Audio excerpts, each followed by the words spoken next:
Hello friends, welcome to my channel. Friends, आज मैं अपने टिप्स के वीडियो लेके आ चुकी हूँ। तो फ्रेंड्स, मेरी पहली टिप्स जो है वो इस तरह के अगरबत्ती को लेकर है। इस तरह की अगरबत्ती जो मिलती है वो काफ़ी ड्राई होती है और इसे जलाने के लिए एक स्टैंड दिया रहता है। तो आपको स्टैंड में ही लगा के इसे जलाना है ताकि ये गिरे नहीं। और इस अगरबत्ती में एक प्रॉब्लम होती है कि इसे जब हम जलाते हैं तो ये काफ़ी जल्दी जल के ख़त्म हो जाती है। और हम चाहते हैं कि अगरबत्ती कुछ देर तक जले, तो उसके लिए हम क्या करेंगे कि पूजा वाला जो घी होता है उसे हम अगरबत्ती के ऊपर इस तरह से लगा देंगे। उसे पूरा गीला नहीं करना है, बस थोड़ा सा लगा देना है। और लगाने के बाद हम ऊपर से नीचे तक अगरबत्ती पर पूरी अच्छी तरह से उसे हाथों से मिला देंगे। उसके बाद आप जलाएंगे तो देखेंगे आपकी अगरबत्ती काफ़ी अच्छी जलेगी। फ्रेंड्स, मेरी अगली टिप जो है वो इस तरह से चना को लेकर है। चना को हम जब दुकान से लाते हैं तो उसे हमें अच्छी तरह से चेक करके ही रखना चाहिए कि उसमें कोई कीड़ा ना हो। अगर कीड़ा हो तो कीड़े को आप अलग कर दें और उसे धूप में सुखा कर रखें।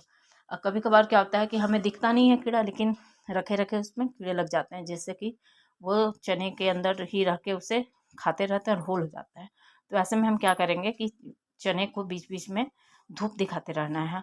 और जो भी कीड़े लगे हुए चने हों उसे निकाल कर आप जानवर को दे दें। और बचे हुए चने को अच्छी तरह से साफ करके स्टील की थाली में रखकर सुखाएं। स्टील की थाली में रख के सुखाने से क्या होगा कि जो भी कीड़ा अगर चना के अंदर हो वो निकल जाएगा, क्योंकि धूप में स्टील की थाली गर्म हो जाती है तो गर्मी से कीड़े जो है वो निकल कर भाग जाते हैं। उसके बाद इसे ज़्यादा दिन तक सेफ रखने के लिए मैं एक टिप बता रही हूँ। जैसे कि काफ़ी लोगों के घर में एक ही बार काफ़ी ज़्यादा चना या दाल वगैरह आ जाते हैं, तो उसे कीड़े से सेफ रखने के लिए ये टिप दाल और चने सब पर काम आती है। तो इसके लिए हम क्या करेंगे कि सरसों का तेल लेंगे और चने के अकॉर्डिंग, चना हो या आपकी जो भी दाल हो, काबली चना हो, इन सब के ऊपर आप इस टिप को अप्लाई कर सकते हैं। तो हम क्या करेंगे कि इसके ऊपर हम इस तरह से ऑयल को डालकर अच्छी तरह से कोट कर देंगे। कोट करने के बाद आप इसे अपने एयर टाइट कंटेनर में डाल लेंगे। तो इसे मैंने चने के ऊपर अच्छी तरह से कोट कर लिया। इसके बाद अब इसे मैं कंटेनर में डाल ले रही हूँ।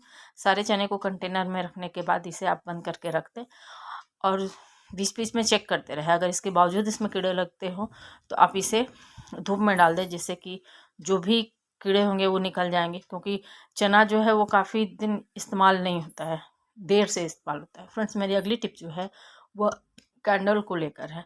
कभी ना कभी हमें कैंडल जलाने की ज़रूरत पड़ जाती है, जैसे लाइट फेल हो गया हो, बिजली चली गई हो, या कुछ प्रॉब्लम हो गया हो हमारे घर में, जिससे कि हम लाइट करने के लिए कैंडल जलाते हैं। तो आपने देखा होगा कि जब भी हम कैंडल जलाते हैं तो कैंडल मेल्ट करके नीचे गिर जाता है और कैंडल बहुत जल्दी बुझ जाता है और वैक्स जो है वो मेल्ट करके नीचे बच जाता है, जिसे हम फेंक देते हैं। तो आज मैं आपके साथ एक टिप शेयर कर रही हूँ, जिससे कि इस टिप को अप्लाई करने के बाद आपका कैंडल ज़्यादा देर तक जलेगा। तो मैंने यहाँ क्या किया है कि एल्युमिनियम फॉइल, जिसमें हम पराठे वगैरह रैप करते हैं, उसे हम ले लेंगे और कैंडल के साइज से थोड़ा सा छोटा लेकर उसे हम कैंडल के ऊपर इस तरह से रैप कर देंगे। बस ये ध्यान रखना है कि ऊपर जहाँ हम लाइट करते हैं यानी जलाते हैं वो पार्ट खुला रहे थोड़ा नीचे तक। इसके बाद हम इसे जलाएंगे। मैंने यहाँ 2 कैंडल जलाकर इसलिए दिखाया है कि आपको पता चल सके कि क्या डिफरेंस होता है। तो इसे मैं जलाकर वीडियो को थोड़ी देर पॉज कर दे रही हूँ ताकि ये कुछ नीचे तक जल जाए। फ्रेंड्स, लगभग 10 मिनट जलने के बाद देखिए, जिसमें मैंने सॉरी ये कैंडल गिर गया, मैं इसे उठा देती हूँ। तो आप देखेंगे कि जिसमें एल्युमिनियम फॉइल से रैप किया है उसमें मेल्ट किया हुआ जो भी वैक्स है वो उसी जगह पर जमा हो रहा है और कैंडल जल रहा है, और जिसमें हमने रैप नहीं किया है उसका वैक्स नीचे की ओर गिर रहा है। तो आप लाइव देख सकते हैं कि इस तरह से हम कैंडल को एल्युमिनियम फॉइल से रैप कर देते हैं तो ये ज़्यादा देर तक जलती है। तो फ्रेंड्स, इसके साथ ही मैं अपने अगले टिप्स की ओर बढ़ती हूँ। फ्रेंड्स, अभी मार्केट में नया आलू आ रहा है और पुराना आलू लोग नहीं खा रहे हैं, नया आलू ही खा रहे हैं।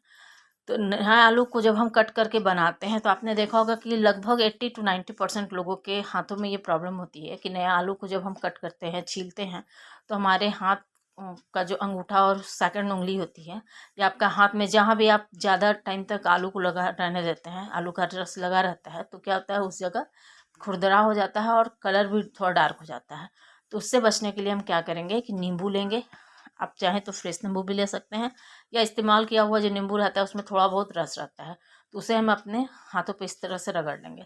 यह काम आप क्या करें कि जैसे आलू कट करने के बाद, हाथ धोने के बाद आप इस पर नींबू अप्लाई कर लें और अप्लाई करने के बाद इसे यूँ ही छोड़ दें। उससे क्या होगा कि एक तो ये आपको उंगली पर लगाते ही थोड़ा सा सॉफ्टनेस फील होगा, और इसे आप इसी तरह से लगा रहने देंगे तो आपके उंगली पर दाग भी नहीं होगा और ये ड्राई होके आपका उंगली फटेगा भी नहीं।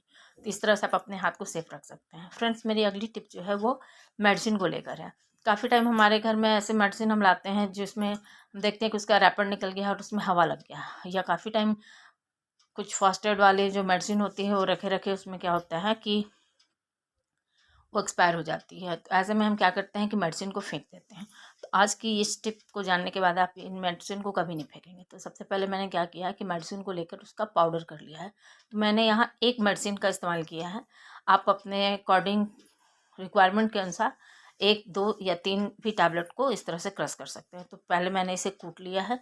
कूटने के बाद हम क्या करेंगे कि इस पाउडर को एक बाउल में ट्रांसफ़र कर लेंगे। तो मैंने यहाँ क्या किया है कि एक मग में इसे ट्रांसफ़र किया है, क्योंकि मैं इसे प्लांट में डालने वाली हूँ। तो फ्रेंड्स, मैंने इसे मग में डाल दिया है। मग में प्लांट में डालने के ही अकॉर्डिंग मैंने पानी लिया है। इसमें हम इस मेडिसिन को अच्छी तरह से घोल देंगे।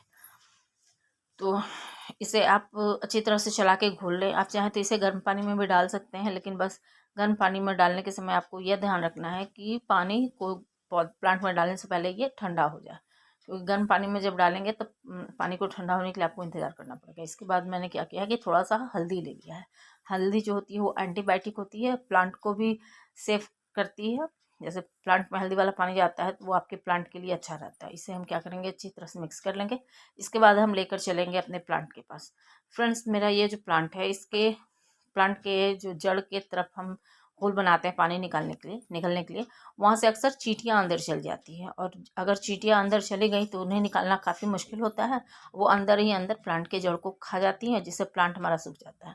तो हम क्या करेंगे कि इस पानी को प्लांट में डाल देंगे। आप चाहें तो ये पानी सारे प्लांट में भी डाल सकते हैं, क्योंकि ये पानी डालने से आपके किसी भी प्लांट में कीड़ा नहीं लगेगा या चींटियाँ नहीं लगेगी। तो इस तरह से आप अपने प्लांट में से डाल देंगे तो आपके प्लांट काफ़ी अच्छे हो जाएंगे। फ्रेंड्स, मेरी अगली टिप जो है वो पुराने आलू को रखने को लेकर है। फ्रेंड्स, अभी क्या है कि अभी नया आलू का सीज़न है, और हम देखते हैं कि पुराना आलू जब हम लेके आते हैं, क्योंकि नया आलू काफ़ी कड़ा हो जाता है बनने के बाद, तो हर रेसिपी में हम नया आलू इस्तेमाल नहीं करते हैं। तो इसमें क्या होता है कि इसमें अंकुर बहुत जल्दी निकल जाता है। तो वैसे में तो पहली टिप है कि आप आलू कम लाएँ, और कम भी लाने पर अगर आपके यहाँ आलू की खपत कम है तो देखते हैं कि 1 किलो आलू में भी अंकुर निकल जाता है। तो मैंने यहाँ 1 किलो आलू ही लेके आया है। तो मैं क्या कर रही हूँ कि पेपर को फोल्ड करके इस तरह से मैं कट कर ले रही हूँ। कट करने के बाद मैं इसकी पतली पतली स्ट्रिप काट कर आलू में डाल दे रही हूँ। तो मैंने यहाँ पेपर के पतले पतले स्ट्रिप काट लिए। आप चाहे तो पेपर को रफली हैंड से फाड़ भी सकते हैं, और छोटे छोटे टुकड़े करके हम आलू में इस तरह से डाल देंगे। और आलू में हम अच्छी तरह से डालकर इसे बास्केट में या टुकड़ी में करके रख देंगे। इससे क्या होगा कि आलू में जो भी एक्स्ट्रा मॉइस्चर होगा उसे ये पेपर ऑब्जर्व कर लेगा, और आलू में अंकुर जल्दी नहीं निकलेगा। और जल्द से जल्द आप इसे इस्तेमाल कर लें, क्योंकि काफ़ी दिन रखने के बाद, पेपर डालने के बाद भी अंकुर निकल जाता है। तो फ्रेंड्स, इसके साथ ही मैं अपने अगले टिप की ओर बढ़ती हूँ। मेरी अगली टिप जो है वह लहसुन को छीलने को लेकर है। फ्रेंड्स, अक्सर हमें लहसुन छिलना रहता है तो हम क्या करते हैं, उसे हम क्या करते हैं कि पानी में डाल देते हैं, या हम लहसुन को बॉयल गर्म पानी में डाल के जल्दी छील लेते हैं। और तो अभी हमें थोड़ी सी लहसुन ही चाहिए, और छीलने से ज़्यादा हमें देखना है कि हमें ऐसे 3 से 4 ही लहसुन को क्रश करके पेस्ट बनाना है। जैसे अगर आपको दाल में तड़का डालना हो तो इसके लिए हम क्या करेंगे, सबसे पहले लहसुन को छील लेंगे। छीलने के बाद इसे आप मिक्सर में या सिलबट्टे पे कूटेंगे तो काफ़ी गंदगी हो जाती है, तो हम नहीं चाहते हैं कि इतनी गंदगी हो। तो मैंने क्या किया कि इसके लिए एक फ़ोर्क लेंगे, और फ़ोर्क से इस तरह से हम लहसुन को 2-3 बार प्रेस कर लेंगे, जिससे क्या होगा कि लहसुन काफ़ी अच्छी तरह से पेस्ट हो जाएगा। इसके बाद आप अपनी किसी भी चीज़ में, जैसे दाल में डालना चाहें, या थोड़ी बहुत आप पनीर चिली बना रहे हैं तो उसमें डाल सकते हैं। तो लहसुन का फ्लेवर भी काफ़ी अच्छा आ जाएगा, और लहसुन को पीसने के लिए आपको मिक्सर या खलबट्टे को गंदा भी नहीं करना पड़ेगा। तो आई होप आपको आइडिया पसंद आया होगा। तो फ्रेंड्स, अगर आपको मेरे टिप्स पसंद आते हैं तो मेरे वीडियो को लाइक करें, शेयर करें, और मेरे चैनल को भी सब्सक्राइब कर लें।